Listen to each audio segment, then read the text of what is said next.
បច្ចុប្បន្ននេះការងារអ្វីក៏មានតម្លៃដែរឲ្យតែជាការងារសុចរិត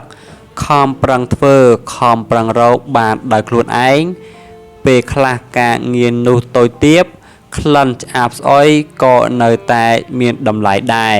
ពីព្រោះវាជាការងារដែលយើងប្រឹងធ្វើដោយកម្លាំងកាយកម្លាំងចិត្តនិងកម្លាំងប្រាជ្ញារៀងៗខ្លួនមិនបានទៅមានគំនិតគិតលួចឆក់ប្លន់បំពានអ្នកដទៃបំផ្លិចបំផ្លាញមនុស្សដែលនៅជុំវិញខ្លួនបង្កភាពអសន្តិសុខដល់សង្គមដែរទាំងនេះហើយគឺជាការរស់នៅប្រកបទៅដោយក្រមសីលធម៌ចេះផ្ដល់តម្លៃឲ្យអ្វីៗដែលខ្លួនមានរៀនរស់បំពេញតម្រូវការខ្លួនឯងខិតខំប្រឹងប្រែងធ្វើការងារឲ្យអស់ពីសមត្ថភាពដែលមាននៅក្នុងខ្លួន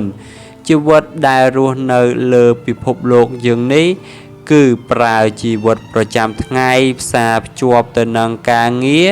បើសិនជាគ្មានការងារនោះទេក៏មនុស្សមិនអាចមានអ្វីធ្វើសម្រាប់រកចិញ្ចឹមក្រពះបានដែរការស្វែងរកការងារមួយដែលល្អសមរម្យវាច្បាស់ជាមិនមានអ្វីពិបាកនោះឡើយសម្រាប់អ្នកមានសមត្ថភាពនិងមានចំណេះដឹងមួយពិតប្រាកដប៉ុន្តែការស្វែងរកការងារដែលខ្លួនស្រឡាញ់ពិតទើបជារឿងដែលពិបាកបន្តិចមនុស្សភាគច្រើនបានធ្វើការងារដែលខ្លួនចង់ធ្វើទទួលបានជោគជ័យនៅលើជីវិតការងារធ្វើការប្រកបទៅដោយទំនួលខុសត្រូវនិងក្តីស្រឡាញ់មនុស្សមួយជំនាញទៀតរៀនខុសពីការងារមានន័យថារៀនជំនាញនេះតែចេញទៅធ្វើការក្នុងជំនាញនោះប៉ុន្តែវាក៏ជាបទពិសោធន៍និងជាមេរៀនរបស់គេដែរបើទោះជាការរកស៊ីមិនសូវច្រើនក៏ធ្វើការចេញពីចិត្តចេញពីក្រអៅបេះដូងអ្នកខ្លះរហូតជួយធ្វើការងារសង្គមដោយស្ម័គ្រចិត្តដើម្បីអប់រំនិងចែករំលែកទៅកាន់អ្នកដទៃផ្សេងទៀតហើយក៏មានមនុស្សជាច្រើនទៀតពុំមានលទ្ធភាពរៀនបន្តពុំមានលទ្ធភាពឈោងចាប់ក្តីស្រមៃរបស់ខ្លួនឲ្យคล้ายទៅជាការពិតបាននោះដែរមូលហេតុក៏មកពីកត្តាជីវភាពខ្វះខាតលំបាកលំបិននៅក្នុងគ្រួសារនីមួយៗឪពុកម្ដាយបងប្អូនតែងតែចង់ឃើញអ្នកមានការងារល្អធ្វើបានប្រាក់ខែច្រើនរស់នៅមានសេចក្តីសុខរហូតដល់ជំរុញខុសគោលដៅដដែលអ្នកបានកំណត់ឬបានដៅវារួចមកហើយនិយាយបានថានៅក្នុងគ្រួសារឪពុកម្ដាយគឺជាអ្នកធ្វើការងាររាជការហើយចង់ឲ្យកូនធ្វើការងារក្នុងរាជការដោយពួកគាត់ដែរដោយហេតុចង់ឲ្យកូនគាត់បានរស់នៅសុខស្រួល